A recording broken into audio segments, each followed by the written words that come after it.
Saint-Esprit Saint, remplissez le cœur de vos fidèles, qui allument dans le feu de votre amour. Votre Esprit, Seigneur, cette rénovation nouvelle, et votre ayant Dieu qui a donné votre Esprit sur ce monde, donnez-nous par ce même Esprit de comprendre et d'aimer ce qui est bien, de jouir sans cesse et divine consolation, par le même Jésus-Christ notre Seigneur. Je vous salue Marie, pleine de grâce. Le Seigneur est avec vous, vous êtes bénie entre toutes les femmes, et Jésus, le fruit de vos entrailles, est béni. Sainte Marie, Mère de Dieu, priez pour nous, maintenant et à l'heure de notre mort. Nos saints anges gardiens, Priez pour nous. Saint Pédis, Priez pour nous. Saint Joseph, Priez pour nous. Saint Thomas d'Aquin, Priez pour nous. du Père et du Fils et du Saint-Esprit.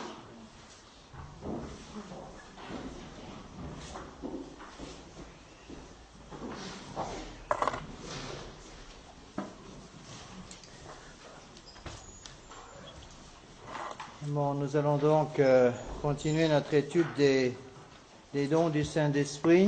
Donc, je vous rappelle ce que saint Thomas d'Aquin dit sur les dons du Saint-Esprit. C'est à la page 16 sur votre polycopier. On l'a déjà vu la dernière fois, je répète rapidement. Les dons du Saint-Esprit augmentent la puissance obédientielle à la grâce divine, c'est-à-dire qu'ils vont disposer l'homme à être plus ouvert aux suggestions et inspirations divines, à être plus facilement et plus parfaitement obéissant à Dieu. C'est-à-dire que les dons du Saint-Esprit vont nous aider à coopérer en quelque sorte à la grâce du bon Dieu. Un peu comme une porte, si vous voulez, qu'il faut ouvrir pour laisser le passage au bon Dieu, et puis cette porte ne s'ouvre pas parce que les gonds n'ont pas été huilés, n'ont pas été utilisés pendant longtemps, alors la porte s'ouvre un tout petit peu. Eh bien, les dons du Saint-Esprit, c'est un peu comme de l'huile dans les rouages, qui vont permettre à cette porte de s'ouvrir plus largement et donc de laisser passer davantage le bon Dieu, plus facilement le bon Dieu. C'est le but des dons du Saint-Esprit. N'oubliez pas que les dons du Saint-Esprit, ça c'est le point très important à bien comprendre, font partie de ce qu'on appelle la couronne de la charité. Ils dépendent donc directement de la vertu théologale de charité, la grâce sanctifiante. Ça veut dire que quelqu'un qui perd la grâce sanctifiante perd immédiatement les dons du Saint-Esprit. Donc on peut vraiment dire que sans les dons du Saint-Esprit, il n'est pas possible de faire son salut, dans le sens que les dons du Saint-Esprit manifestent la présence du Saint-Esprit, de la grâce sanctifiante en nous.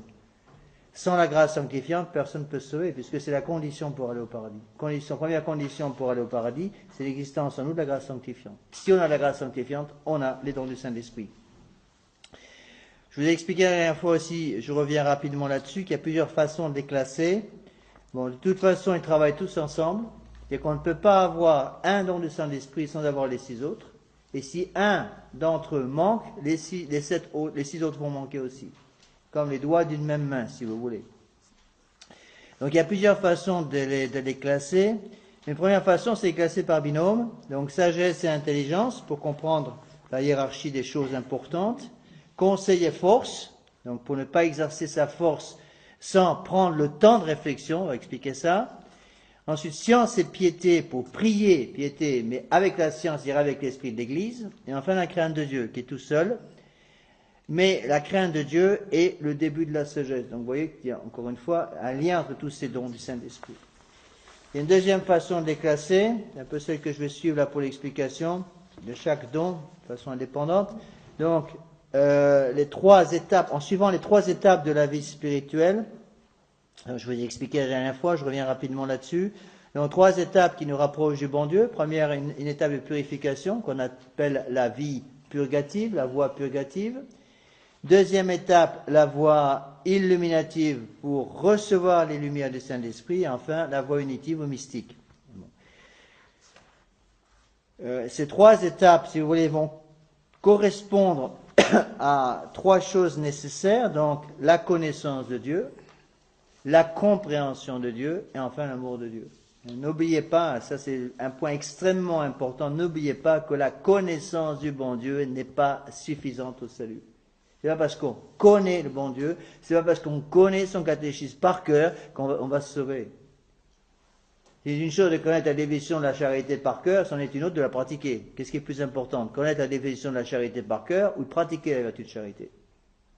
Et donc, il faut faire bien attention à ça. Et je pense, plus j'avance, plus j'en suis convaincu que précisément ce qui manquait, je vous l'ai déjà dit, autour des années 60, avant l'arrivée de la catastrophe de l'ouragan de Vatican II qui a tout détruit, mais ce qui manquait peut-être justement, c'était que beaucoup trop de catholiques s'étaient arrêtés à une simple connaissance du catéchisme. On apprenait le catéchisme parce qu'il fallait. En fait, il faudrait connaître son catéchisme, apprendre son catéchisme pour aimer Dieu, par amour pour le bon Dieu. C'est la même chose pour la messe, c'est la même chose pour tout en fait. Pour le rosaire, imaginez quelqu'un qui dit son rosaire par pure obligation, il lui manquera toujours quelque chose. Quelqu'un qui va à la messe, qui va assister à la messe le dimanche, par pure obligation, uniquement parce que j'y suis strictement tenu par la loi divine. Il manque quelque chose. Donc si vous voulez que vous-même et vos enfants puissent conserver la foi, il faut leur donner absolument plus que la connaissance. C'est une énorme erreur de s'arrêter à la simple connaissance. Avant, c'était ce qui se passait. Donc on interrogeait un peu bêtement, je dirais, les enfants. Dans les années 60, je me rappelle, c'était comme ça que faisaient la plupart des curés. Donc on interrogeait les enfants sur leur catéchisme, ils connaissaient les définitions par cœur, qu'ils répétaient un petit peu sans la comprendre la plupart du temps, et ça suffisait. Maintenant, ça ne suffit pas. Donc il faut aller un degré au-dessus et essayer de mettre dans l'amour, dans le cœur de nos enfants, l'amour du bon Dieu. C'est pour ça qu'il y a 3 étapes, dans la connaissance du bon Dieu, la compréhension du bon Dieu, qui va un peu plus haut, et pour arriver à l'amour du bon Dieu. Et tous les saints, évidemment, étaient dans l'amour du bon Dieu. Donc il est très très important d'essayer de bien comprendre ces choses-là, d'où l'importance des dons du Saint-Esprit. Je vous l'ai dit aussi, profitez de ceux qui sont en vacances pendant les fêtes de Noël, profitez des vacances de Noël pour essayer de vous former un peu. Je vous ai donné la dernière fois le nom de 2 livres essentiels, je crois, dans ces explications, pour mieux comprendre ces explications que je vous donne. Le premier, c'est le livre de Froger, donc publié autour des années 1910, de l'habitation du Saint-Esprit dans l'âme des justes. Et le deuxième, c'est le livre de Garrigou-Lagrange, les 3 âges de la vie intérieure. Alors, le livre de Froger, à ma connaissance, n'existe pas en librairie. Il n'a pas été réédité depuis très longtemps. Je pense que les éditions Saint-Rémy sont en train de préparer une réédition. Mais par contre, vous pouvez l'avoir, je vous l'ai dit, sur Internet. Notamment, je pense que vous devriez pouvoir le trouver en français, en téléchargement sur le site liberius.net.com. Le livre Les 3 âges de la vie intérieure peut se trouver plus facilement. Je ne sais pas si on peut l'avoir neuf, mais en tout cas, vous pouvez l'avoir d'occasion plus facilement. Ça n'est plus connu. Tous les livres du père Réginald Garrigou-Lagrange sont excellents. Vous pouvez tous vraiment les prendre. Donc, nous avons vu déjà le don de science en bas de la page 16. Pour s'il y en a qui n'ont pas les pages, venez me les demander. J'ai apporté les pages pour ceux qui ont manqué le cours la dernière fois. Je vais vous donner donc 16 et 17. Voilà. Et puis je vous donne le suivant aussi. 15 et 16. Voilà, comme ça vous avez tout. Donc nous avions déjà vu le don de science. Donc, le don de science, en bas de la page 16, nous ouvre les portes de la connaissance de Dieu. Donc voilà les définitions. Ces définitions des dons du Saint-Esprit que je suis là dans le catéchisme viennent de Saint-Pédis. C'est celle du catéchisme de Saint-Pédis. Voilà sa définition du don de science, le don par lequel nous apprécions sainement les choses créées et nous connaissons la manière d'en bien user et de les diriger vers leur fin dernière qui est Dieu. Nous sommes obligés d'utiliser les créatures de Dieu. Il est absolument impossible dans le monde dans lequel nous vivons de vivre sans utiliser les créatures de Dieu. Vous êtes bien obligés de les utiliser tous, moi le premier, parce que sans l'utilisation des créatures de Dieu, on ne peut pas survivre, ne serait-ce que pour manger, ne serait-ce que pour se vêtir, ne serait-ce que pour s'habiller, pour habiter, etc. Il faut des maisons, il faut des tas de choses, et ce sont les créatures de Dieu, tout ça. Eh bien, le don de science va nous faire connaître, si vous voulez, le danger, les points positifs et les points négatifs de chaque créature que nous pouvons utiliser. Avant d'utiliser les créatures que le bon Dieu nous donne, il faut faire un choix. Il faut placer cet usage des créatures que nous voulons effectuer, que nous voulons consommer. Il faut placer ces créatures que nous voulons consommer devant le bon Dieu pour voir si, en utilisant ces créatures, je peux sauver mon âme. Et la plupart du temps, même toujours, lorsqu'on commet une faute grave, c'est quoi? Une faute grave correspond à une utilisation d'une créature à mauvais escient. C'est-à-dire une utilisation d'une créature qu'on n'a pas le droit d'utiliser, ou d'une créature qu'on aurait le droit d'utiliser, mais pas de cette façon-là. Donc le don de science, si vous voulez, va nous aider à donner une espèce de lumière sur les différentes créatures qui sont autour de nous, pour nous aider à comprendre quelles sont les créatures qu'on peut utiliser. Pour ceux qui ont fait l'exercice Saint Ignace, c'est le fameux « autant que, pas plus que » de Saint Ignace. Le « autant que, pas plus que », c'est directement l'application du don de science. Sinon, on arrive à des bêtises énormes. Des bêtises énormes. Je vous donne un exemple. Boire un verre de vin, est-ce que c'est un péché? Non, surtout pas pour un Français. Bon, boire un verre de vin, le vin c'est une créature. C'est une créature de Dieu. En soi, je dis bien en soi, le vin est indifférent. Bon.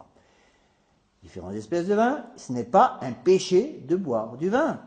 Le péché va intervenir quand? Le péché va intervenir si on boit ce vin plus que de raison, de façon déraisonnable, d'une façon ou d'une autre. Donc, ou dans le choix de dans la quantité, ou dans la qualité, en étant trop attaché à ces créatures-là, là, le péché intervient. Bon. Et c'est la raison pour laquelle le don de science est très important.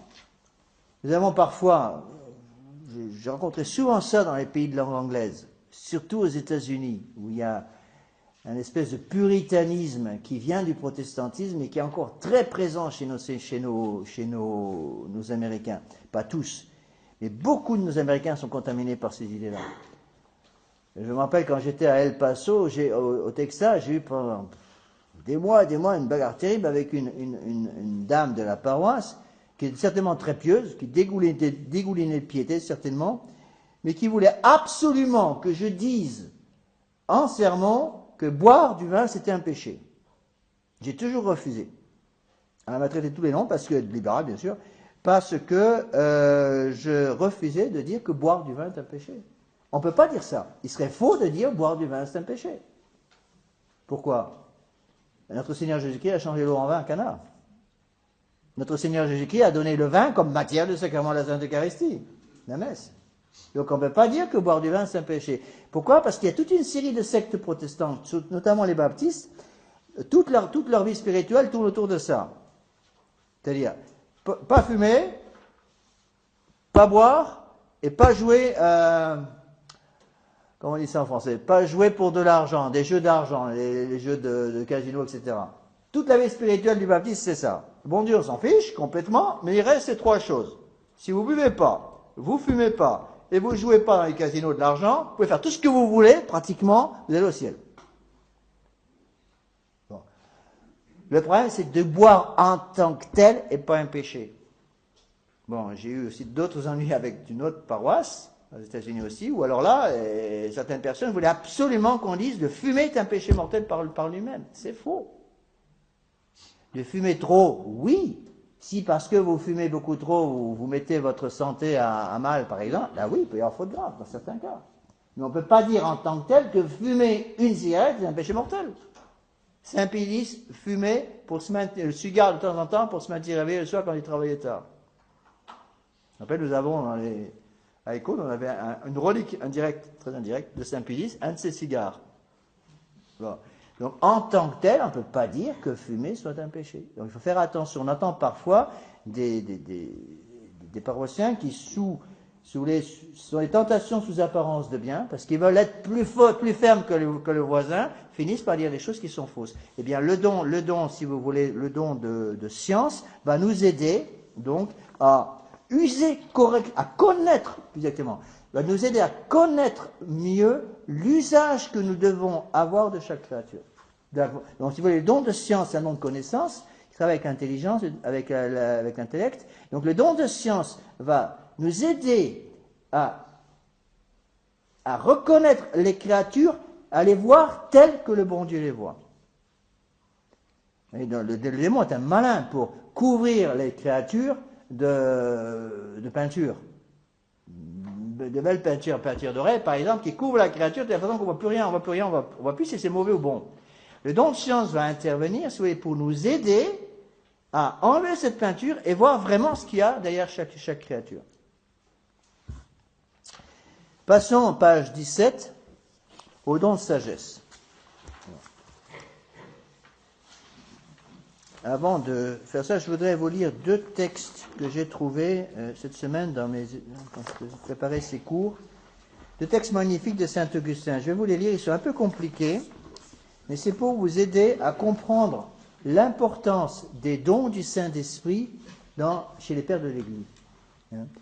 Donc ce sont deux textes de Saint Augustin qui ont été repris aussi dans la Somme de Saint Thomas d'Aquin par Saint Thomas d'Aquin.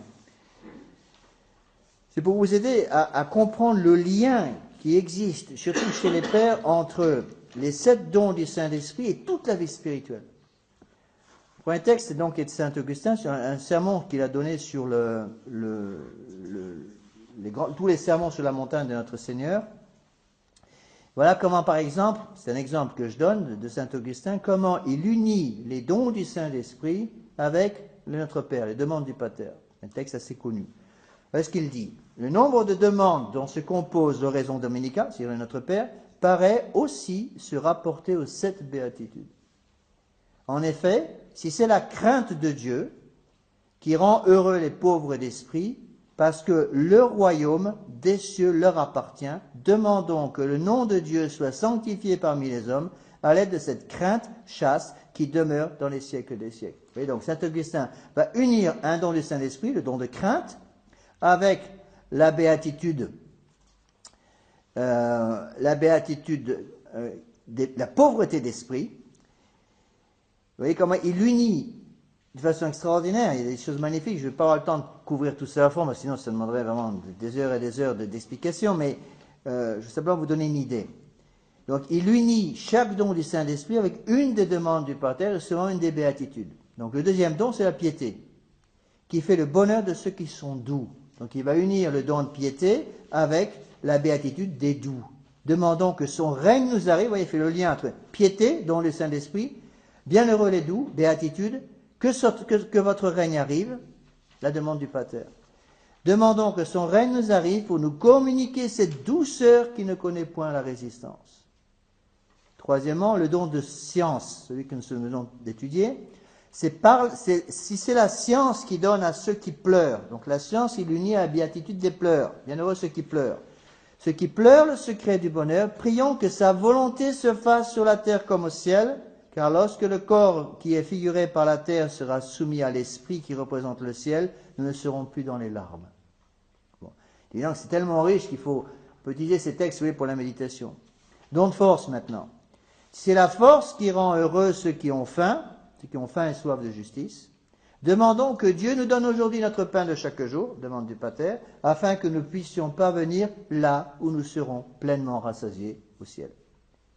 C'est le conseil qui fait le bonheur de ceux qui sont miséricordieux, donc bienheureux les miséricordieux, parce que Dieu leur fera miséricorde. Remettons leurs dettes à ceux qui nous doivent, demande du Pater, afin que Dieu nous remette ce que nous lui devons.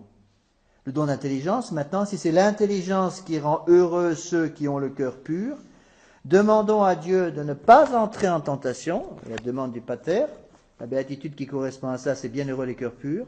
Demandons à Dieu de ne pas entrer en tentation pour ne pas tomber dans la duplicité du cœur, en poursuivant les biens terrestres et périssables qui sont pour nous la source de toutes les tentations.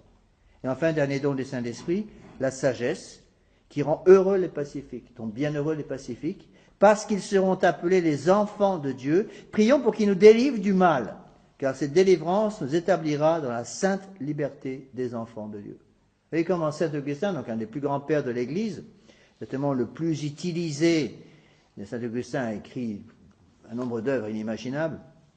Je ne sais pas exactement combien de livres ont été écrits par Saint Augustin, mais il y a beaucoup écrits. C'est certainement un des plus grands pères de l'Église. Mais Saint Augustin donc associe à chaque don du Saint-Esprit, d'une part une des béatitudes et d'autre part les demandes du Pater. Je donne un autre exemple. C'est également un texte de Saint Augustin, mais qui est repris par Saint Thomas d'Aquin, légèrement transformé par lui. Je vous le donne aussi pour que vous ayez un peu une idée de ce que faisaient les pères. Là, ce n'est pas un père de l'Église. Saint Augustin n'est pas un père, c'est un docteur de l'Église. C'est différent d'un père. Les pères de l'Église sont plus les piliers dans l'histoire de l'Église. Donc les tout premiers piliers humains qui ont suivi les apôtres. Docteur de l'Église, vous voyez, c'est plus la fonction d'enseignement. Alors, saint Augustin était à la fois père et docteur de l'Église. Saint Thomas d'Aquin est docteur de l'Église sans être un père de l'Église. Voilà ce qu'il dit. En effet, les 7 béatitudes sont les différents degrés de cette perfection. La 8e lui donne le dernier trait et la montre dans tout son éclat. La récompense de la première béatitude s'y trouve rappelée pour que ces 2 degrés extrêmes communiquent leur perfection aux degrés intermédiaires. Donc il faut étudier, dit-il, avec soin le nombre de ces béatitudes. Nous voyons en effet les 7 opérations de l'Esprit Saint décrites par Isaïe, c'est-à-dire les 7 dons des Saints d'Esprit, à Isaïe chapitre 11, correspondent aux 7 degrés des béatitudes, ce que nous avons vu avec le texte de saint Augustin. Mais avec cette différence que le prophète suit une marche opposée dans l'énumération, parce qu'il nous montre le Fils de Dieu descendant jusque dans l'abîme de notre misère, et qu'ici nous voyons l'homme montant de cet abîme jusqu'à la ressemblance de Dieu. Vous voyez la richesse. Je trouve que c'est un peu compliqué. Rappelez-vous, pour monter le moral, que saint Thomas d'Aquin a écrit la somme théologique pour les débutants. C'est ce qu'il dit tout à fait au début de sa somme, et qu'il a écrit pour les débutants. Moi, quand j'avais lu ça en début de séminaire, j'ai été découragé pendant au moins 3 mois, parce que je trouvais ça déjà bien compliqué. Et tous ces textes sont des textes qu'il considère valables pour les débutants. Alors, voilà ce qu'il dit. Alors, reprenons saint Augustin. Le premier des dons de l'Esprit Saint, la crainte, qui est le propre des âmes humbles, dont il est dit, bienheureux les pauvres d'esprit, c'est-à-dire ceux qui ne se nourrissent pas de hautes pensées, mais qui se tiennent dans la crainte. Le second est la piété, qui convient à ceux qui sont doux, car celui qui cherche avec piété fait profession de respect. Il ne s'érige pas en censeur, il ne résiste pas, ce qui constitue la vertu de douceur. Alors je dis tout de suite que ça, il y a parfois des différences entre les pères de l'Église sur ce sujet, hein. Donc vous ne trouvez pas toujours les mêmes concordances. Le troisième don est la science, qui se rapporte à ceux qui pleurent, car ils savent dans quelle dure captivité les retiennent ces mots qu'ils avaient demandés comme des biens. Ceux qui sont trompés justement sur l'usage des créatures. Le quatrième est la force, qui convient à ceux qui ont faim et soif, parce qu'en cherchant leur joie dans les véritables biens, ils font tous leurs efforts pour se détacher des choses de la terre. Le cinquième don est le conseil, qui se rapporte au miséricordieux, car l'unique remède pour échapper à tant de maux, c'est de pardonner et d'être charitable. Le sixième don est l'intelligence, qu'ont en partage ceux qui ont le cœur pur et dont l'œil purifié pénètre ce qu'ils pouvaient voir auparavant. Le septième don est la sagesse, qui est le propre des pacifiques dans l'âme desquels n'existe aucun mouvement de révolte, mais où tout est soumis à l'esprit. Je vous donne ces textes comme des exemples pour vous montrer à quel point les pères de l'Église ont utilisé les dons du Saint-Esprit. Pas simplement pour eux, parce qu'ils sont devenus tous des saints. Tous ceux qui ont été canonisés au moins ont utilisé de façon parfaite les dons du Saint-Esprit. N'oubliez pas qu'un saint canonisé, c'est quelqu'un qui a pratiqué l'héroïsme des vertus. Donc l'héroïsme de la vertu de charité, évidemment, première chose. Et puisqu'il a pratiqué l'héroïsme de la vertu de charité, ce saint a donc utilisé de façon parfaite les 7 dons du Saint-Esprit. Donc continuons un petit peu, si on avançait un peu quand même. Ce que je puisse terminer, c'est au moins la confirmation avec la fin de ce premier trimestre. On est à la page 17, donc prenez en haut de la page 17, le don de sagesse. On dit que le don de sagesse est le plus grand des dons du Saint-Esprit. Voilà la définition que donne saint Pédis en haut de la page 17. Donc là, on passe du degré de connaissance à un degré de compréhension. Vous pouvez connaître les mathématiques sans les comprendre. Vous pouvez connaître une définition par cœur du catéchisme, par exemple, sans la comprendre. Ça m'arrivait très souvent de demander à des enfants de me donner une définition du catéchisme, et puis quand je leur demandais d'expliquer un petit peu la définition qu'ils venaient de me donner, ils en étaient absolument incapables. Donc je préfère avoir un enfant qui me dit, même s'il ne sait peut-être pas par cœur la définition du catéchisme, qu'il puisse au moins me donner le sens. Je demande à un enfant, qu'est-ce que c'est que la rédemption? Ben, c'est quand Jésus est mort sur la croix pour me sauver. Ah, il a compris. Bon, c'est peut-être pas les mots exacts du catéchisme, au moins il a compris. Par contre, parfois, les enfants vont nous sortir, surtout les adolescents, vont parfois nous sortir une définition impeccable sur le plan grammatical, je dirais, c'est vraiment la définition du catéchisme, mais ils n'ont pas compris, ça sert à quoi? Alors attention, je ne dis pas qu'il faut mépriser le par cœur dans le catéchisme. Attention, je n'ai pas dit ça. Le par cœur est absolument nécessaire. Mais veillez simplement, avant que votre fiston apprenne une définition par cœur, qu'il l'ait bien comprise, qu'il puisse s'expliquer. Et surtout, ne pas transformer le catéchisme en quelque chose de... C'est-à-dire, pour beaucoup de gens, le catéchisme, c'était ça. Je vois, quand on parle des gens qui ont un peu perdu la foi catholique, on leur parle du catéchisme, c'était la chose la plus comment on dit en français, j'ai que les mots qui reviennent, pardon? Pénible, ouais, la plus rasoir, j'allais dire, je crois que c'est pas du très bon français, hein? La plus fastidieuse, voilà le terme académique, la plus fastidieuse qu'ils aient fait de leur vie. Ben, ça prouve qu'ils n'ont rien compris. Il manquait quelque chose dans les catéchismes qu'on leur a donnés. Donc il faut, je pense que c'est grâce à Dieu ce qu'on peut faire avec ces cours de catéchisme que vous avez tous les vendredis. Je vais essayer de vous montrer que le catéchisme est une science passionnante. De connaître Dieu, d'apprendre au sujet de Dieu de plus en plus, c'est quelque chose d'absolument extraordinaire. Alors, le don de sagesse maintenant. Voilà la définition. C'est le don par lequel, nous dit saint Pédis, élevant notre esprit au-dessus des choses terrestres et fragiles, nous contemplons les choses éternelles, c'est-à-dire la vérité qui est Dieu, en qui nous nous complaisons et que nous aimons comme notre souverain bien. Pour expliquer d'une autre façon, on peut expliquer comme cela, le don de sagesse est un don qui va nous permettre d'évaluer l'importance des choses par rapport à Dieu. C'est-à-dire, c'est un don, c'est le don le plus important, donc il va nous donner la grâce de mesurer la valeur des choses devant Dieu. Pas devant nous, devant Dieu. Il y a beaucoup de choses qui sont très très importantes pour nous. Si on utilise le don de sagesse et qu'on l'applique dessus, on va s'apercevoir que finalement ce qui était extrêmement important pour moi, devant Dieu, pas grande valeur. Donc c'est ça le don de sagesse. Donc le don de sagesse va nous aider à voir la situation dans laquelle nous sommes comme le bon Dieu la voit. Je donne un exemple. Imaginez, vous avez une mauvaise nouvelle concernant votre santé. Bon, vous revenez d'examen et voilà que vous avez un cancer. Bon. Alors vous commencez à vous plaindre, évidemment, en disant qu'est-ce que j'ai fait au bon Dieu pour mériter une chose pareille. Bon, pourquoi c'est toujours moi? C'est toujours sur moi que ça tombe. Pourquoi c'est pas tombé sur ma belle-mère? C'est tombé sur moi, c'est encore moi qui l'ai. Bon. Et on commence à râler. On commence à se plaindre, on commence à pratiquement reprocher au bon Dieu, nous avons envoyé une maladie. Ça, c'est une vue humaine. Maintenant, si vous avez le don de sagesse, qu'est-ce qui va se passer?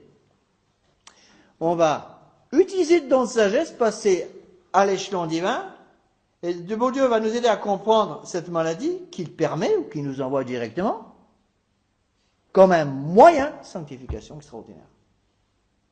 Et j'ai toujours ça aux malades que je vais voir. J'allais écouter, surtout quand c'est des maladies lourdes. Je parle de maladies, pas une petite grippe, des maladies avec des lourdes conséquences, des gens qui sont hémiplégiques, quadriplégiques, qui ne peuvent plus parler, qui ne peuvent plus voir, qui avaient des conséquences très graves de leur maladie, vraiment très lourdes à porter. Je dis, écoutez, c'est une grosse croix. Il y a deux façons de la porter, cette croix. Ou vous la traînez comme un boulet, ou vous la portez avec résignation et amour pour le bon Dieu. Dans les deux cas, il faudra que vous la portiez. Si vous la traînez comme un boulet, c'est la boulet qui va vous entraîner. Et au lieu de vous sauver par la croix, vous allez vous damner avec la croix et perdre votre temps, ici-bas, pour perdre votre temps pour toute l'éternité. Ou vous acceptez cette croix comme un don du bon Dieu, vous vous sanctifiez avec cette croix, vous la portez de la même façon, et cette fois-ci avec amour, et cette croix peut vous aider à passer directement au paradis après. Je vais donner un exemple, c'est tellement un des plus beaux exemples que j'ai eu dans ma vie, dans la région de Narbonne.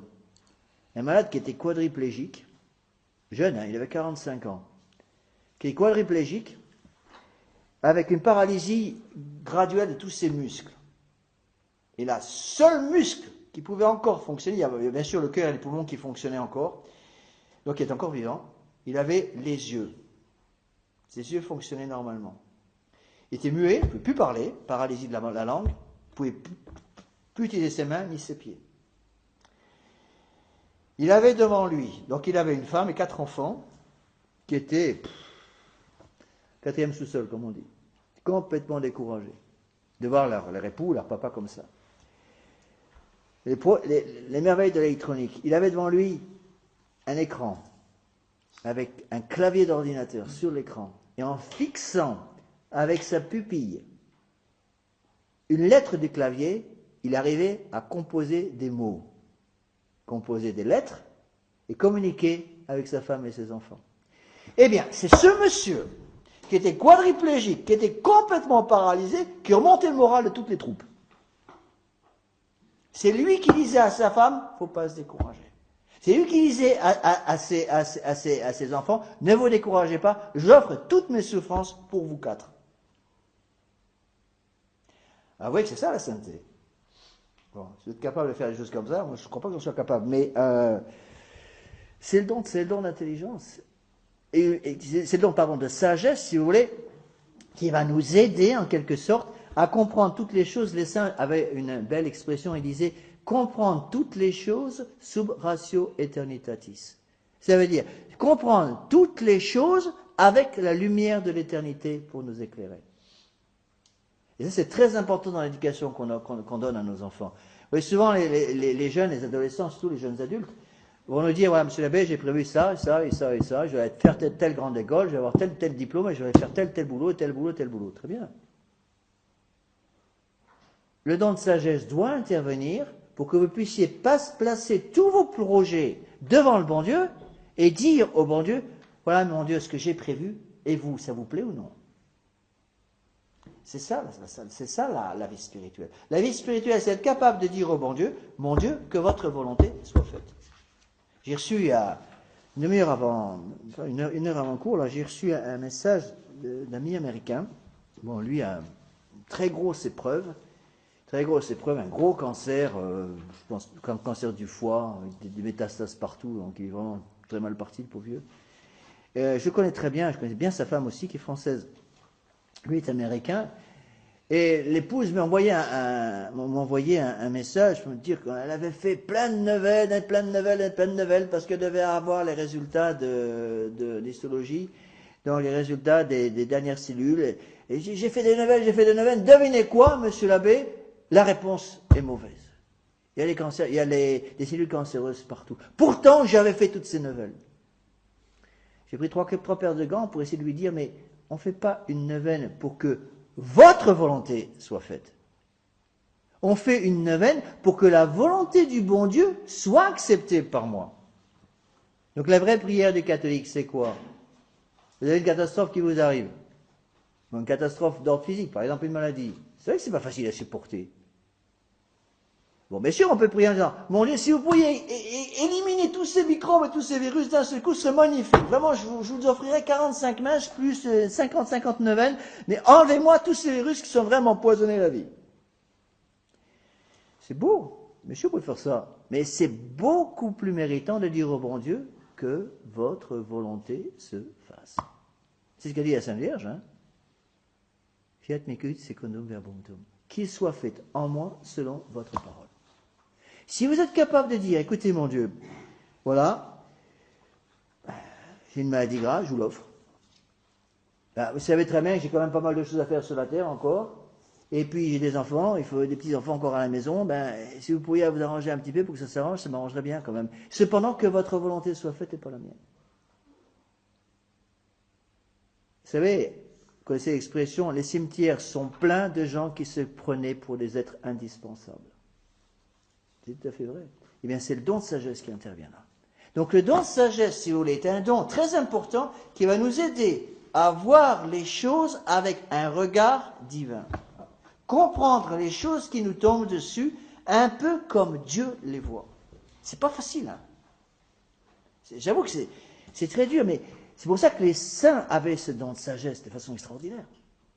Parce que Dieu sait si les croix physiques, les croix de malades dans notre famille, un époux, une épouse, un enfant malade, c'est des croix très lourdes.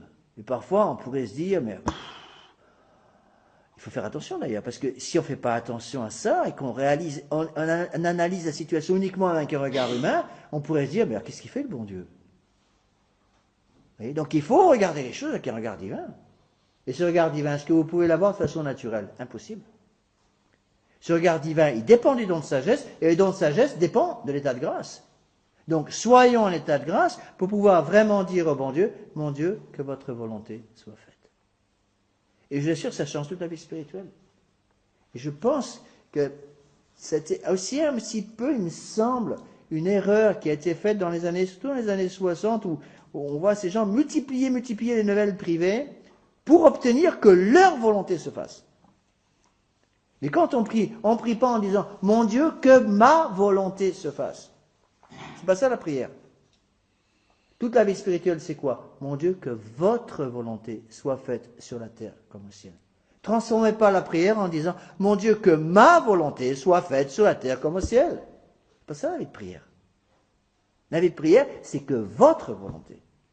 C'est tout le don de sagesse.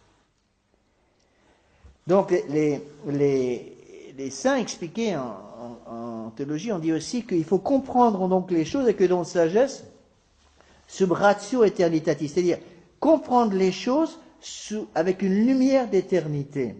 Une lumière d'éternité. Vous connaissez, je pense tous, l'histoire de la conversion de Saint François Xavier par Saint Ignace de Loyola. Saint François Xavier est un des tout premiers collaborateurs de Saint Ignace. Saint Ignace était déjà à Paris. Il avait déjà eu la visite de la Sainte Vierge à la grotte de Morez. Il remonte sur Paris pour commencer ses études, pour devenir prêtre. À ce moment, il n'y a pas encore de séminaire. Et il était avec six jeunes de son âge, un peu plus âgés que lui. L'un d'entre eux était François Xavier. Et Saint François Xavier a du mal à obtenir. Saint François Xavier était un avocat très connu, qui faisait des études d'avocat, extrêmement doué. Et c'est comme ça qu'il a convaincu Saint Ignace, que Saint Ignace a complètement changé la façon de voir de Saint François Xavier. Il lui a dit, alors qu'est-ce que vous allez faire maintenant? Saint François Xavier a répondu, voilà, je vais passer tel diplôme d'avocat à l'université d'avocat de l'université de Paris, et après je vais devenir un avocat célèbre, et après, je vais me marier, puis je vais fonder une famille, et après. Mais après, je vais jouir un peu des biens matériels que j'aurais pu acquérir pendant ma vie professionnelle avec la famille. Et après. Après, je verrai un peu vieux, et après. Alors Saint François Xavier est devenu un peu tout rouge, et puis j'ai dit, alors Saint Ignace l'a envoyé, parce qu'il prêchait l'exercice à Saint François Xavier, à moi, et il lui dit, allez à la chapelle maintenant, vous allez méditer sur ces deux mots, et après. Et Saint François Xavier a tellement bien médité sur ces deux mots, qu'il a rejoint Saint Ignace de Loyola pour devenir Saint François Xavier. Ça, c'est les dons de sagesse. Donc le don de sagesse, si vous voulez, nous aide à comprendre où sont les choses importantes. Un point extrêmement important, sur lequel je voudrais insister, vous regardez à la page 17, paragraphe numéro 2, à la fin du paragraphe numéro 2. Le don de sagesse nous donne le goût du beau. Donc son absence entraînera pour nous l'attraction vers le laid. C'est un point absolument fondamental, que les gens ne savent pas en général. Le don de sagesse est un don du Saint-Esprit qui nous donne l'attirance vers le beau. Au contraire, l'absence de ce don du Saint-Esprit va relancer la nature blessée par le péché originel qui va être naturellement attirée vers le laid. Vous posez la question souvent de savoir pourquoi les jeunes, tout le monde moderne, jeunes païens qui nous entourent, sont tellement attirés par les choses laides. Plus c'est laid, plus ils aiment. Regardez pour les histoires de Noël, les cadeaux de Noël. Vous allez dans un grand magasin pour acheter un cadeau de Noël pour votre enfant. Le nombre de choses laides qui nous entourent, c'est absolument ahurissant. Moi, j'y vais plus parce que ça me met le moral en l'air, mais je suis sûr qu'il y a encore tous ces monstres de tous les côtés, ces choses laides. Non seulement laides sur le plan moral, mais laides sur le plan esthétique. D'où vient le fait que tous ces enfants aiment tellement ces choses laides? Cette espèce d'attirance qu'ont beaucoup de jeunes, par exemple, je parle des païens, je ne parle pas de nos enfants, j'espère que non. Cette attirance qu'ont ces jeunes pour les films d'horreur, les films où tout est laid, d'où ça vient? Ça vient du fait qu'ils ne sont pas en état de grâce. Pourquoi? Parce qu'ils ont besoin d'un don très particulier pour aimer le beau. Ce don, c'est le don de sagesse. Est-il possible d'avoir le don de sagesse Le don du Saint-Esprit, le don de sagesse, si on est un péché mortel. Réponse, non.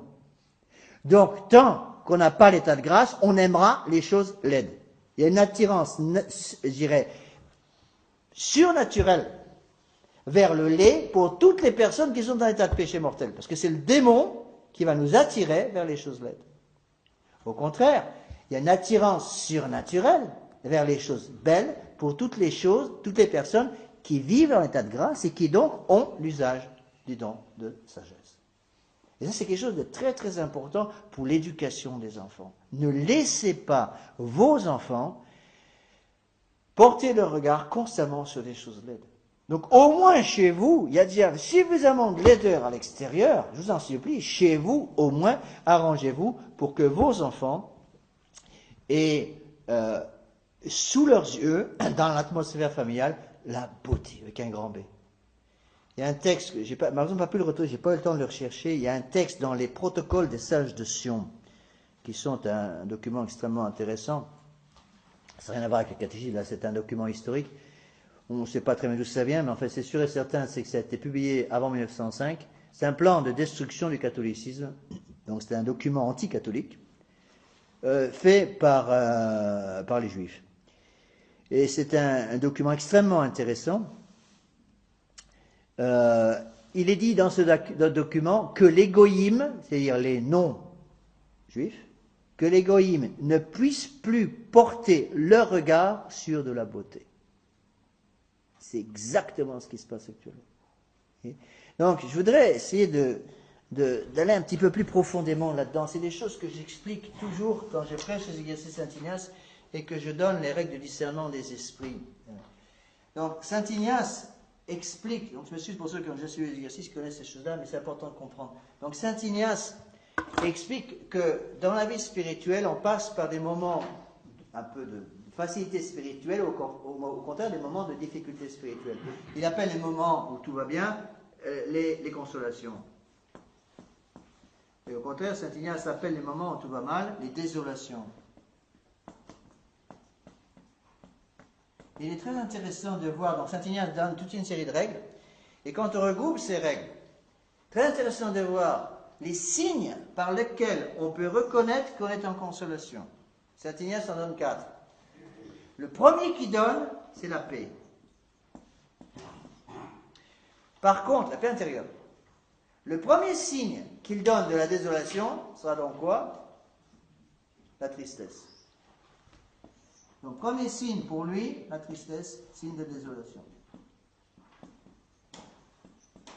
Directement, c'est vaut mieux partir inversé. Ça, c'est-à-dire, en fait, ici, c'est plutôt la joie.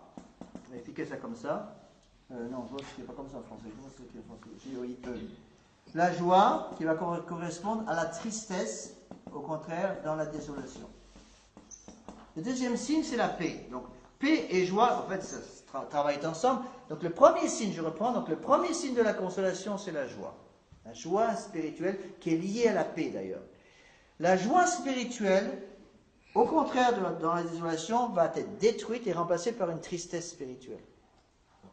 La paix va être détruite dans la désolation et va être remplacée par la confusion. D'accord? Troisième signe de Saint Ignace, la lumière. Une lumière spirituelle, c'est-à-dire une clarté, une luminosité qui illumine parfaitement bien le chemin dans lequel nous devons marcher. Au contraire, ça va être transformé par l'obscurité dans la désolation spirituelle. Attention, bien comprendre les choses, là, tout ça, ça recoupe avec tout ce que je viens de vous expliquer sur les dons du Saint-Esprit. Être en désolation ne veut pas dire qu'on soit en état de péché mortel, attention. On peut être en état de grâce et être en désolation. Sainte Thérèse de l'Enfant Jésus a passé pratiquement toute sa vie religieuse en désolation. Donc désolation ne veut pas dire qu'on est en état de péché mortel, mais ça veut dire que le démon travaille. Le quatrième signe, c'est l'attrait pour le beau, ou pour la beauté. Donc, si on est en consolation, on aura une attraction vers les choses belles. Au contraire, si on est en désolation, il y aura une attraction ou un attrait vers le lait. Et ça, c'est réglé par le don de sagesse. Il faut absolument vous comprenez cela, excusez-moi. Le don de sagesse, donc, va nous aider à garder notre intelligence vers le vrai et vers le beau. Donc, vous voyez comment on retrouve cette joie, cette paix, cette lumière, cette attraction vers le beau, systématiquement, dans les gens qui sont habituellement en état de grâce. Au contraire, quelqu'un qui est habituellement en état de péché mortel, on va voir tout de suite la tristesse. Et c'est ça qui me frappe le plus dans le monde moderne. Quand vous êtes dans l'endroit où ça peut-être se voit le plus facilement, moi j'avais remarqué, c'est dans le métro de Paris. Vous allez dans le métro de Paris, à peu près 35 secondes, vous voyez tous les gens, c'est comme ça. Tous une tête d'enterrement. C'est une espèce de tristesse absolument invraisemblable. Et puis, deuxième point, c'est l'attraction vers le lait. Regardez autour de vous, quand vous allez en ville, les gens modernes qui n'ont pas la foi. Comment ils aiment les choses laides, dans l'habillement, dans les distractions, dans les jeux qu'ils achètent pour leurs enfants, dans tout. Plus c'est laid, plus ils aiment. Pourquoi? D'où ça vient tout ça? Le don de sagesse n'est pas là. Donc, l'importance du don de sagesse pour aider nos enfants à aimer les choses vraies, les choses belles. Donc, si votre enfant, ça c'est très important, écoutez bien ce que je vais vous dire là, parce que ça a une importance considérable, surtout les adolescents, les grands adolescents, jeunes adultes, si vous voyez que votre grand adolescent ou votre grande adolescente commence à être attiré constamment par les choses laides, surtout si c'est associé à une tristesse habituelle, 9 fois sur 10, la raison est surnaturelle. En fait, c'est qu'ils ne sont plus en état de grâce. Ils ne sont plus en état de grâce, ils n'ont plus la charité. Comme ils n'ont plus la charité, ils n'ont plus le don du Saint-Esprit, ils n'ont plus le don de sagesse, donc ils aiment les choses laides. Donc, quand nous avons, nous prêtres, des gens comme ça devant nous, ça arrive régulièrement quand on prêche chez l'exercice Saint-Ignace. Des gens qui ont une tristesse absolument invraisemblable et qui aiment les choses laides, c'est fréquent, surtout avec les jeunes. Eh bien, souvent, une simple confession générale bien préparée va redonner la joie et l'attraction vers le beau, et en conséquence la paix intérieure, ce qu'on appelle la paix intérieure. Et je pense que c'est quelque chose de très très important à comprendre, parce que tout ça est déterminé et aidé par le don de sagesse. Donc le don de sagesse a une importance absolument fondamentale. Je vous ai mis ici un texte aussi, une note importante.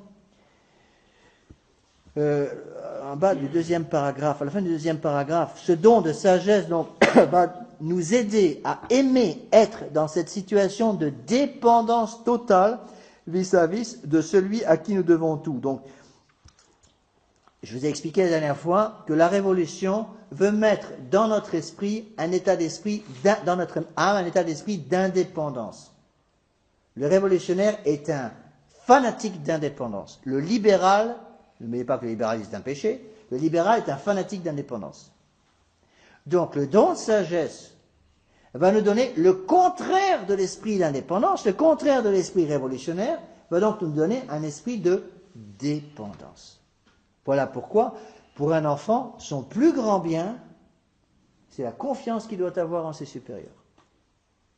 Vous voulez détruire l'âme d'un enfant à tout jamais, détruisez la confiance qu'il doit avoir envers ses supérieurs, ses premiers supérieurs étant, sous Dieu, ses parents. D'où le dégât, une parenthèse mais qui est très importante, d'où le dégât que peuvent faire des parents qui vont dans la pratique, critiquer par exemple l'époux ou l'épouse devant les enfants. Le dégât que peuvent faire des parents qui vont critiquer le prêtre chez qui ces enfants vont pour le catéchisme ou pour la Sainte Messe du dimanche, vont se confesser et vont communier. Imaginez le dégât que vous pouvez faire dans les âmes, surtout les petits, quand vous commencez à critiquer votre prêtre, surtout pour les enfants. Oui, donc, évidemment, je ne dis pas que dans certains cas, il est évident que si le prêtre commence à raconter des âneries, il faut réagir, c'est évident. Mais j'essaie de vous expliquer, faire comprendre à quel point cette notion de dépendance est importante pour nous. Un catholique heureux est un catholique dépendant. Un catholique malheureux est toujours un catholique qui veut être indépendant. Et ça se voit dans le mariage. N'oubliez pas que, je vous l'ai déjà expliqué plusieurs fois, on reviendra dans le mariage, quand on verra la partie du mariage concernant le catéchisme, concernant le mariage. Donc, une des conséquences du péché originel pour la femme, c'est d'être dépendante de son mari. Je ne dis pas que c'est facile tous les jours. C'est même quelque chose de très difficile. Mais le bon Dieu vous donnera les grâces. Bon, je vous l'ai déjà expliqué la dernière fois, je ne vais pas y revenir. Le bon Dieu ne va pas vous demander d'être dépendant de votre mari exclusivement si votre mari est un saint. Parce que ce serait un peu trop facile. Bon, le démon ne va pas vous demander d'être dépendant de votre prêtre, quand le prêtre fait son travail, bien entendu, uniquement si le prêtre est un saint canonisable demain matin. Et d'où l'importance de ce don de sagesse. Donc, ce don de sagesse est donc extrêmement important pour donner l'esprit d'obéissance. Vous voyez comment toutes ces choses se tiennent. Et je pense, il me semble qu'aujourd'hui, surtout, il faut surtout insister sur ce lien, qui existe entre le don de sagesse et l'amour de la beauté. On ne peut pas conserver la foi si on aime les choses d'être, c'est impossible. Imaginez par exemple, je donne un exemple, en matière de liturgie. Bon. Même si vous n'avez pas compris que Benoît XVI a perdu la foi, il suffit de voir, ou Jean-Paul II a perdu la foi, il suffit de voir le genre de chasuble qu'il va utiliser pour les JMJ pour vous rendre compte qu'il a vraiment perdu la foi parce que c'est trop laid. Ça peut éclairer certaines personnes. Certaines personnes se sont rendues compte qu'il y avait quelque chose qui n'allait pas par l'introduction de la laideur. J'utiliserai même pas les chasubles arc-en-ciel utilisés par Jean-Paul II et Benoît XVI, ils ont fait la même chose, même comme pyjama pour la nuit. Tellement scellé. Mais au contraire, vous voyez, est-ce qu'un prêtre pourrait célébrer la messe traditionnelle avec un ornement aussi moderne? La messe serait encore envahie. Imaginez que je sois obligé de célébrer la messe et que la seule chose que j'ai, c'est une chasuble comme ça. Je crois que je célébrerai la messe sans chasuble. Vous voyez? On comprend le lien qui existe entre l'erreur doctrinale, nouvelle messe étant une erreur doctrinale d'abord et avant toute chose, et la laideur. J'ai reçu un message électronique d'ami Damien, dans la cathédrale d'Amiens, qui est une plus belle cathédrale de France. L'évêque là-bas a dépensé plus de 250 000 € pour faire un nouvel hôtel. On m'a envoyé les photos de l'hôtel. C'est vraiment à se taper la tête contre les murs. Tellement scellé. Un hôtel en verre, avec une table de verre au-dessus. Horrible. Rien que ça aide à comprendre que la nouvelle messe ne peut pas être bonne. Vous voyez? Donc, vous voulez réagir. Bien sûr, il faut le catéchisme, mais il faut aussi l'amour du beau. Donc, et dans l'éducation que vous donnez à vos enfants, donnez-leur cet amour du beau. Je n'ai pas le temps de trop développer ça, parce que ça pourrait faire l'objet d'une conférence à part. C'est extrêmement important dans la musique. Est-ce qu'il est possible, je pose souvent la question quand je prêche aux jeunes, je pose souvent la question, est-il possible pour un jeune de rester en état de grâce s'il écoute de la musique rock'n'roll, la musique rap toute la journée? La réponse est non. Pourquoi? Quelle est la caractéristique non pas de cette musique, c'est du bruit, enfin appelons ça musique pour le principe. Quelle est la caractéristique du rock'n'roll? La laideur. La mélodie, l'harmonie vont complètement disparaître, il va rester plus qu'une seule chose, le rythme. C'est tout ce qui reste. Donc, plus une musique est rythmée, plus elle s'adresse au sens, au corps. Plus une musique est harmonieuse, plus elle s'adresse à l'intelligence. C'est pour ça que le chant grégorien, qui est un chant en soi sans rythme dans le sens moderne du terme, bien qu'il y ait un rythme dans le chant grégorien, est un chant qui va s'adresser à l'âme directement, qui donc peut être utilisé dans l'église pour prier. Vous comprenez? Mais imaginez un jeune qui écoute de la musique rap ou de la musique rock toute la journée, il n'est pas en état de grâce, c'est pas possible. Parce que s'il était en état de grâce, cet état de grâce, avec le don de sagesse qui est lié automatiquement à l'état de grâce, devrait comprendre que cette musique est laide. Donc c'est un moyen indirect d'arriver à déterminer si un jeune est en état de grâce ou non. Et donc quand un jeune écoute de la musique rock toute la journée, et qu'on essaie de lui faire changer son goût musical, qu'est-ce qu'il faut faire? Vous pouvez lui donner une longue conférence de 4 ou 5 heures sur les dangers de la musique rock, vous perdez votre temps. Quelle est la première question qu'il faut lui poser? Dites donc, mon ami, votre dernière confession bonne, votre dernière bonne confession, ça date de combien d'années? Et quand vous posez la question à un jeune qui écoute, vous savez ces jeunes qui ont les oreillettes dans les oreilles toute la journée, qui écoutent cette musique de sauvage toute la journée, quand ils arrivent, quand ils acceptent d'en discuter avec nous, ce qui n'est déjà pas évident, et quand souvent les parents viennent nous voir, monsieur l'abbé, je suis en train de perdre mon fiston, il est en train d'écouter la musique de sauvage toute la journée, s'il vous plaît, qu'elle fasse quelque chose. C'est la première question que je lui posais. Mon jeune ami, votre dernière bonne confession remonte à combien d'années? Ça ne regarde pas. Comment ça ne regarde pas? Bien sûr que ça me regarde. Je suis prêtre. Je ne vais pas vous dire. Ouais, je ne vais pas me dire. Le simple fait que vous ne voulez pas me dire, ça prouve que vous avez bien une conscience qui vous travaille. Et qu'est-ce qu'il faut faire? Il suffit d'aider ces gens à retrouver l'état de grâce, et on arrive à les remettre dans le sens. Avec l'état de grâce, ils vont retrouver le goût du beau. Et j'ai vu ça, je ne sais pas combien de fois, en prêchant à l'exercice Saint-Ignace, avec les confessions générales des retraites. Des gens qui retrouvaient l'état de grâce, parfois après des années, sans le bon Dieu, et qui, retrouvant l'état de grâce, retrouvaient le sens de la beauté.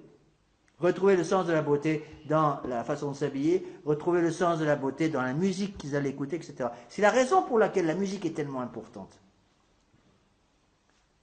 Je ne dis pas que la musique fait tout, mais attention, ça fait beaucoup. Hein. Oui, M. Levé. Permettez-moi d'ajouter qu'à cet amour du beau, oui. Il faut lier l'amour du vrai. Ben, c'est bien, oui, ça va arriver, tu savez. Précisément oui. À l'amour du vrai qui conduit à l'amour de l'erreur et du faux. Oui. Et ça, c'est très important. Mais, de toute façon, on le voit précisément chez les modernistes, ils se complaisent dans le faux, dans l'erreur et dans le vrai. Parce que ça se tient. Mais c'est sûr, il y a un lien entre les deux. Les choses qui sont laides sont en général des choses qui sont fausses aussi. Les choses qui sont vraies sont en général des choses qui sont belles. Donc il est évident que tout ça c'est plus le don d'intelligence. Je n'en ai pas parlé là, j'en parlerai après. Le don d'intelligence, il va travailler sur n'oubliez pas que l'objet formel de notre intelligence, c'est précisément le vrai. Le beau en soi, c'est ce qu'on appelle un transcendantal. Mais le beau a une importance fondamentale pour nous aider à monter au vrai. La plupart des gens, si vous voulez, ne seront pas capables d'atteindre le vrai directement. La plupart des gens vont atteindre le vrai par l'intermédiaire d'autre chose. Et entre autres par l'intermédiaire du beau. Ouais, je me suis donné un exemple qui est un peu personnel, mais ça m'a beaucoup frappé quand j'étais enfant. Donc, je suis pied noir, donc je suis né au Maroc. Et j'ai passé les 10 premières années de ma vie au Maroc. Mes parents m'ont donné une très bonne éducation sur ce plan-là. Et au Maroc, quand j'étais enfant, le consul de la ville où nous habitions, à Safi, avait l'habitude pour aider les Français, qui étaient quand même très isolés, il avait l'habitude, c'était génial son idée, tous les mois, il faisait venir de la métropole un orchestre de musique classique pour donner un concert à tous les Français qui étaient inscrits à l'ambassade ou au consulat. Et donc une fois par mois, une fois tous les 2 mois, je ne me rappelle plus, donc il y avait un concert organisé payé par le consulat, si vous voulez. Bon, les parents qui assistaient à ces concerts devaient payer aussi le bol, mais la grande partie était payée par le gouvernement. Et c'est des concerts dont certains étaient très beaux. Et mes parents, j'avais à l'époque 5 ou 6 ans, m'emmenaient à chaque fois. Et donc, quand j'avais 5 ou 6 ans, j'ai cette chance, c'est ce plan naturel, j'ai eu cette chance d'avoir une oreille formée par la beauté. Et je me rappellerai toute ma vie, une fois, je devais avoir 7 ou 8 ans, mes parents m'ont fait écouter, donc dans ce cadre-là, un concert de musique ancienne joué sur instruments d'époque. En plus de ça, l'orchestre non seulement jouait des instruments d'époque, mais les musiciens étaient tous habillés en costume d'époque. Ça m'a tellement enthousiasmé que ça m'a aidé, si vous voulez, à partant de la musique, à remonter vers le vrai, et là, à comprendre une musique tellement belle, il faut qu'il y ait un bon Dieu au-dessus pour donner une telle notion de beauté. Vous voyez, donc pour reprendre ce que vient de dire M. l'abbé Guépin, donc effectivement, il y a un lien entre la beauté et le vrai. Eh bien, je ne voudrais pas dire, aller jusqu'à là, mais je suis un peu tenté de dire, sans ce concert, je ne serais peut-être jamais rentré au séminaire.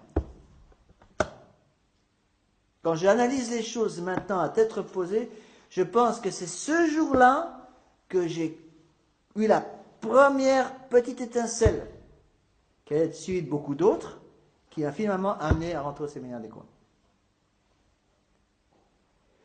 D'où l'importance de la beauté. Donc quand je vois des parents dans la tradition qui laissent par exemple leurs enfants, leurs adolescents écouter la musique rock, ça laisse rêveur. Les parents ne se rendent pas compte du dégât qu'ils provoquent, pas simplement sur un plan spirituel, mais aussi sur un plan purement naturel. N'oubliez pas, c'est l'enseignement de saint Thomas d'Aquin, que la grâce ne détruit pas la nature. La grâce élève la nature.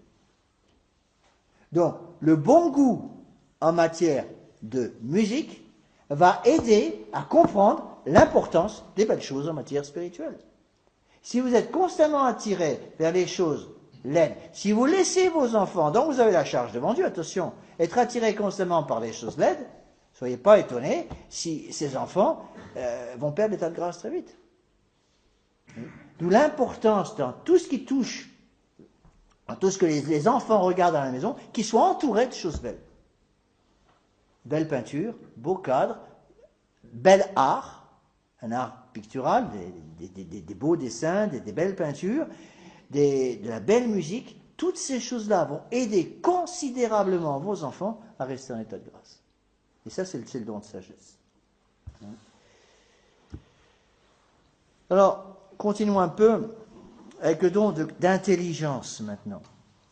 Don d'intelligence. Donc on dit que la sagesse et l'intelligence travaillent ensemble. Donc l'intelligence va nous aider avec le don de sagesse. Donc les deux dons travaillant ensemble vont nous aider à remonter justement vers le vrai. N'oubliez pas que Dieu est le vrai par essence. Je suis celui qui est, a-t-il dit, mais il pourrait aussi dire je suis le vrai par essence même. Donc voilà la définition numéro 3 que donne Saint Pilice. C'est le don par lequel nous est facilité, autant que c'est possible pour un homme mortel, l'intelligence de la foi et des divins mystères que nous ne pouvons connaître par les lumières naturelles de notre esprit. On peut découvrir Dieu par les lumières naturelles de notre esprit. Attention. Il est de foi qu'avec l'usage naturel de notre intelligence, on peut arriver à l'existence de Dieu. Bon, on verra ça surtout dans le credo. Vous pouvez arriver à l'existence de l'âme. Il n'y a pas besoin d'être en état de grâce pour prouver que Dieu existe. Il suffit de voir les mouvements des étoiles dans un ciel pour dire, pour qu'il y ait un ordre pareil dans le ciel, il faut bien qu'il y ait quelqu'un qui gouverne cet ordre. Donc une intelligence suprême qui gouverne tout. C'est la raison pour laquelle des païens comme Aristote, par exemple, 4 siècles avant notre Seigneur Jésus-Christ, sont arrivés à l'existence de Dieu. Et sur un plan purement naturel. Il est évident qu'il ne faut pas s'arrêter à cette compréhension naturelle de Dieu. C'est tout à fait insuffisant. Il faut dépasser ça. Pour accepter la Sainte Trinité, l'incarnation, la rédemption, il est évident que là, il faut passer au degré supérieur et utiliser la foi. D'accord ? Donc il y a 3 degrés. Degré naturel, degré de la foi. Mais la foi n'est pas suffisante pour le paradis, attention. Il faut passer au degré supérieur qui est le degré de la charité. Vous pouvez avoir toute la foi que vous voulez, vous pouvez connaître par cœur tout saint Thomas d'Aquin et connaître par cœur toute la philosophie traditionnelle, et il y a un tas de péchés mortels complètement. J'ai rencontré des gens comme ça dans ma vie. J'en ai rencontré un qui, je pense, maintenant aux États-Unis, personne qui connaissait littéralement saint Thomas d'Aquin par cœur. Alors j'avais droit à toutes les remarques possibles et imaginables après les sermons. Il connaissait saint Thomas d'Aquin par cœur. Il connaissait pratiquement tous les pères de l'Église, un laïc, hein. Et il vivait tranquillement avec la femme de son voisin. Il vivait tranquillement avec la femme de son voisin. Il est en concubinage. Je le savais, et plusieurs personnes le savaient dans la paroisse. Mais je lui ai dit plusieurs fois, mais ça vous sert à quoi tout ça? Ça vous sert à quoi connaître saint Thomas d'Aquin par cœur si vous êtes tranquillement en tas de péché mortel parce que vous vivez en concubinage? Occupez-vous de vos oignons, monsieur l'abbé. Ben, je m'en occupe justement. Donc attention, vous voyez, c'est là où ces dons interviennent. Donc le don d'intelligence, si vous voulez, va nous aider à passer au degré supérieur à celui de la connaissance. Ne pas s'arrêter à la simple connaissance de Dieu. Passer au niveau supérieur. D'accord ?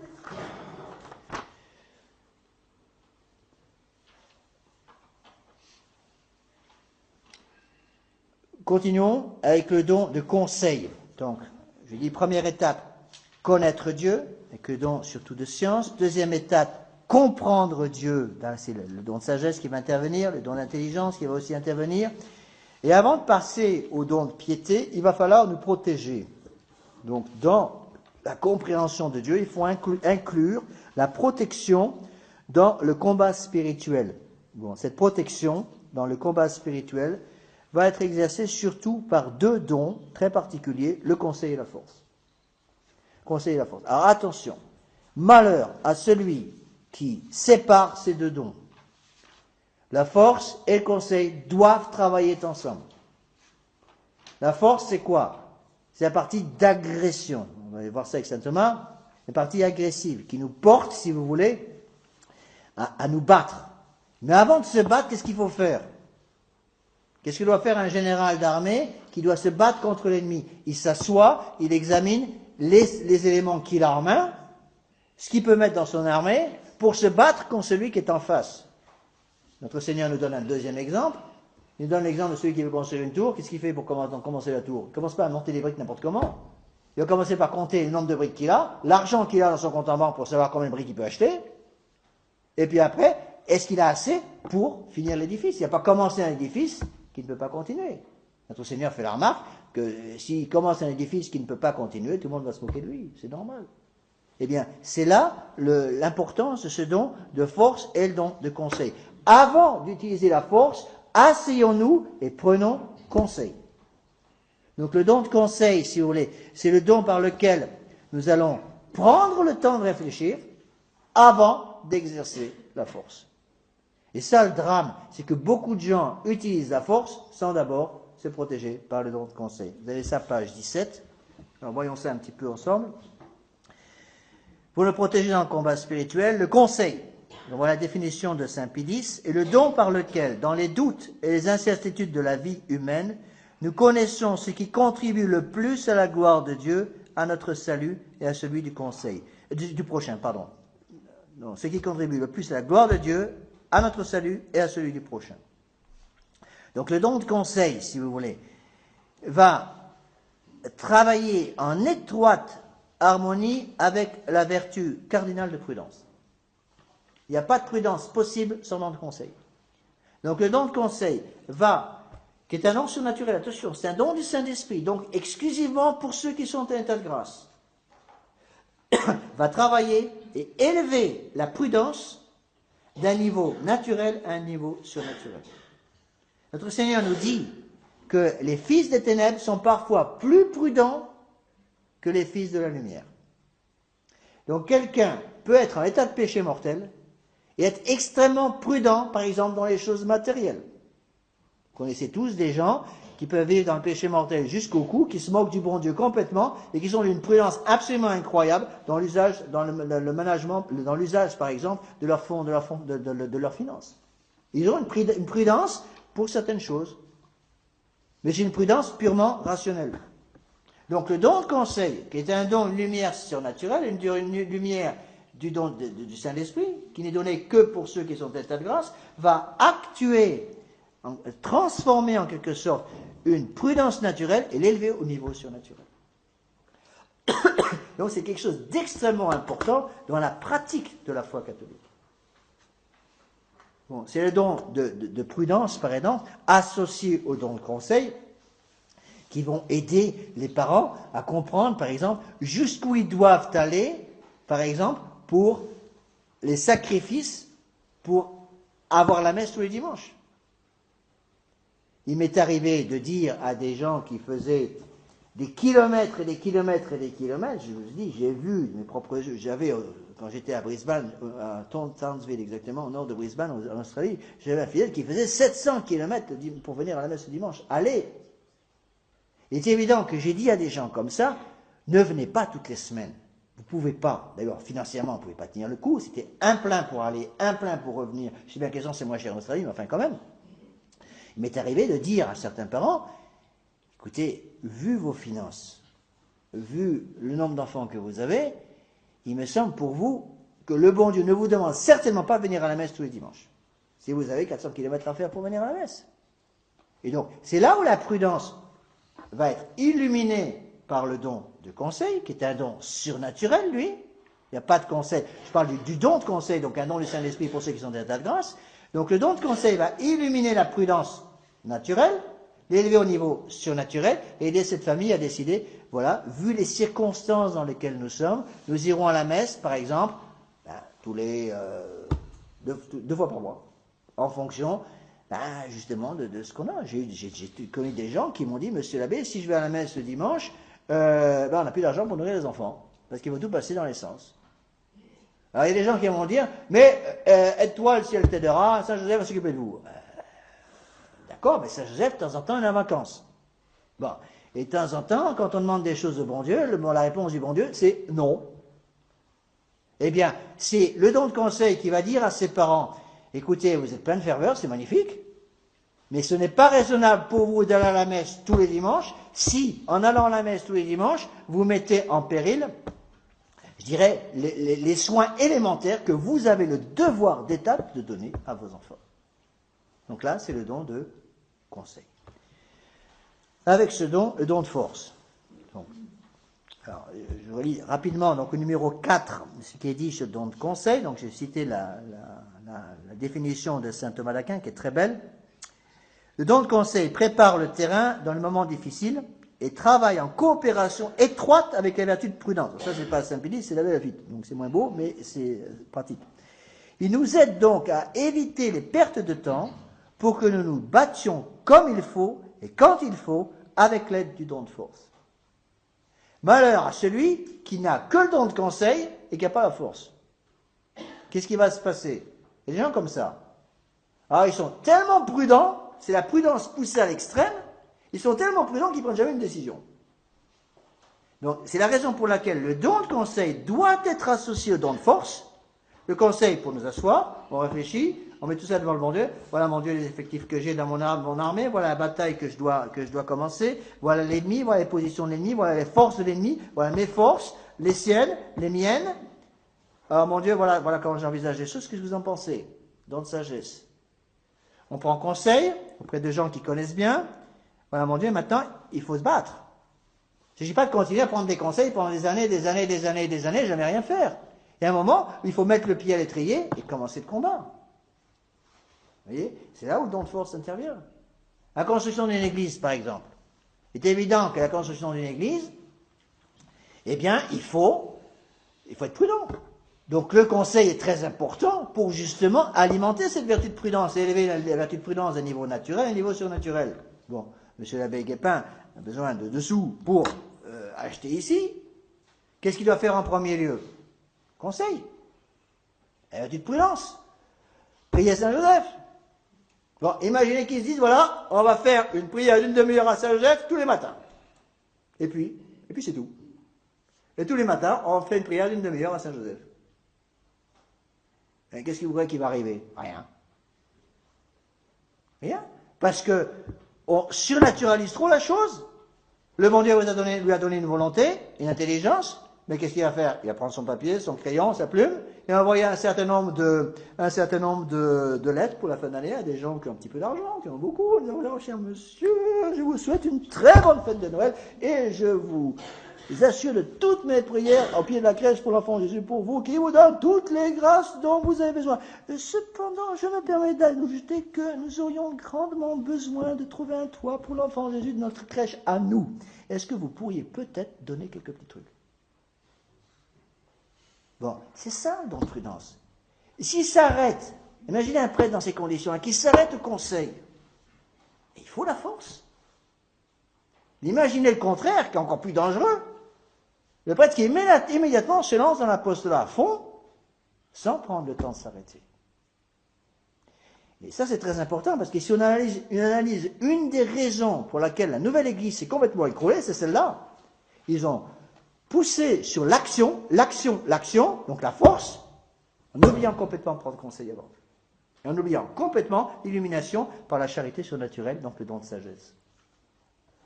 Alors, il faut donc faire intervenir là, donc le don de force. Voilà la définition de Saint Pédis, numéro 5, au moins commencer.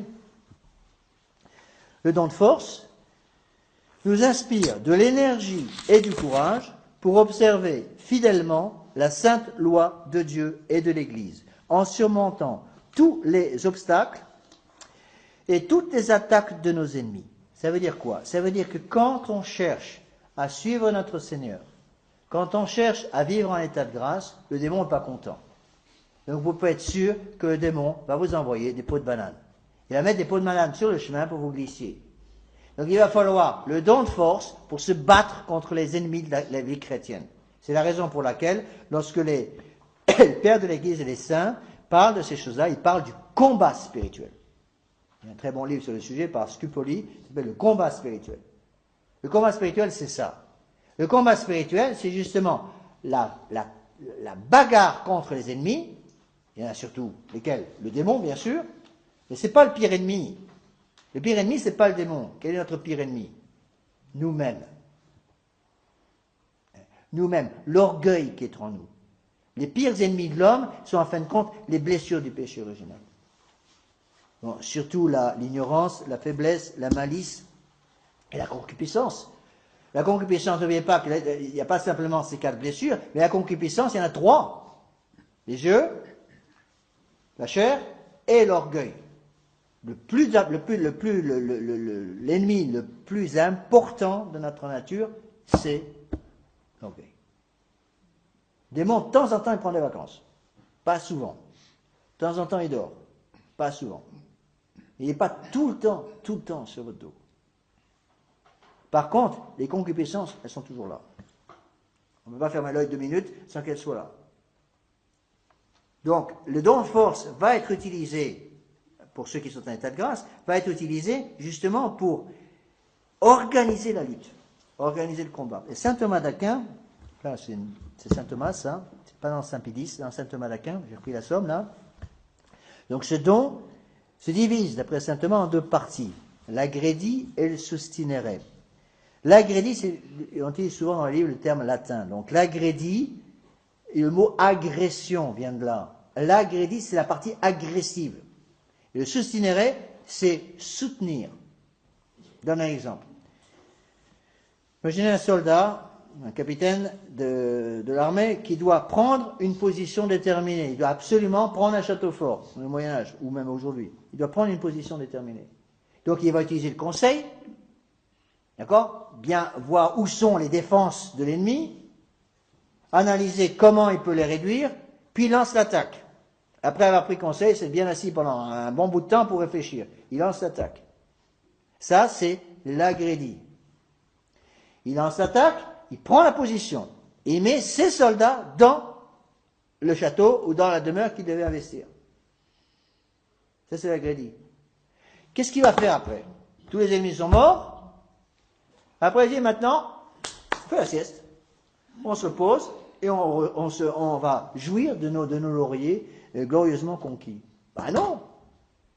S'il fait ça, qu'est-ce qui va se passer? L'ennemi va se ressaisir, va renvoyer une armée, ils vont se faire avoir. Donc il faut soutenir. Ça veut dire que le capitaine va dire, bon, maintenant qu'on a pris la place, il faut la garder la place. Donc on va faire des tours de vigie, on va mettre des soldats sur les murailles pour être sûr que l'ennemi ne revient pas et qu'on soit prêt à combattre pour garder notre bien. C'est ce qu'on appelle le sustinere. Et saint Thomas d'Aquin fait remarquer que le plus dur n'est pas l'agrédit, mais le sustinere. L'agrédit est court. C'est vrai que de temps en temps, on a de très fortes tentations contre le démon. Très très fortes. En général, elles ne durent pas. Sauf si vous êtes un très très grand saint ou un grand grand pécheur. Les deux sont valables. Mais en général, les tentations extrêmement fortes ne durent pas longtemps. Par contre, le plus dur, c'est le sustinere. Le plus dur, c'est le sustinere, c'est-à-dire de garder la position conquise sur le plan surnaturel, après avoir mis le démon dehors, d'être sûr qu'il ne revienne pas. Pour expliquer, c'est facile, il suffit de reprendre le texte de l'évangile que vous connaissez bien. Lorsqu'un démon, le démon a quitté une maison, il a entendu quand il a été mis dehors, qu'est-ce qu'il fait? Donc il a été mis dehors d'une maison, donc il va tourner autour et essayer de revenir. Et qu'est-ce qu'il constate, dit l'évangile? Il constate que la place est maintenant entièrement remodelée, entièrement décorée. Tout est beau. L'état de grâce vit dans cette maison. Qu'est-ce qu'il fait? Je crois que le démon va dire, tant pis, j'ai perdu cette maison, on va chercher ailleurs. Pensez-vous. L'évangile nous dit, il va chercher 7 autres démons, pire que lui. Et il revient, il attaque. Et si, par malheur, il peut succéder, on dit en français, succéder, il peut réussir, il peut vaincre, et rentrer dans la maison avec les 7 autres démons, les 7 péchés capitaux, la situation va devenir encore pire qu'avant. Donc, c'est très important en matière d'éducation. En matière d'éducation, il faut apprendre justement à nos enfants à pratiquer ce sustinere. Ce sustinere va donner la persévérance dans l'effort. Donc, après l'effort ne suffit pas, il faut se battre. On va finir avec ça. Vous soyez complètement gelés. Donc, ce don nous donne 2 choses. L'agrédit, c'est la partie combattante du don de force. Celle qui va nous donner le courage de monter à la ligne de front pour lutter directement contre l'ennemi et l'expulser du terrain afin de retrouver l'état de grâce. Le sustinere, c'est la partie du don de force qui nous permet de conserver la position après l'avoir conquise. Il est en effet beaucoup plus difficile de garder la position malgré les attaques répétées des ennemis qui cherchent à la reprendre que de se lancer à corps perdu dans un combat qui finalement dure beaucoup moins de longtemps.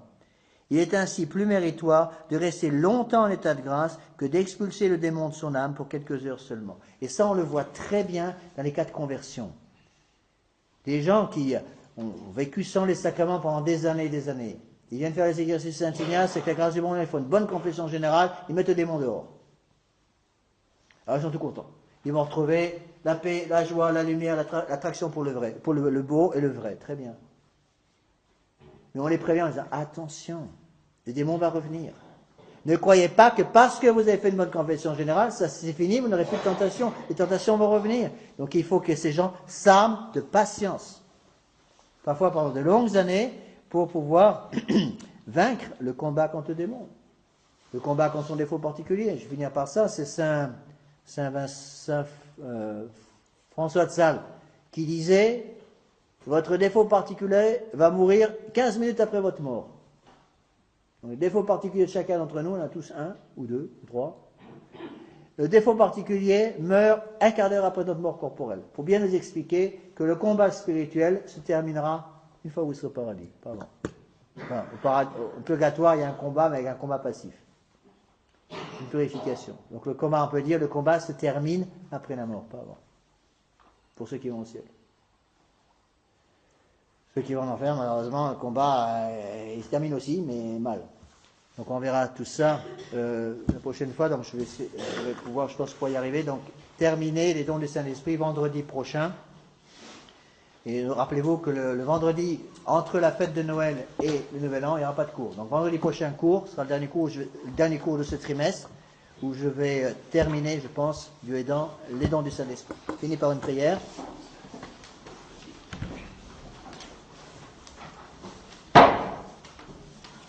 Père, des Fils et du Saint-Esprit, ainsi soit-il.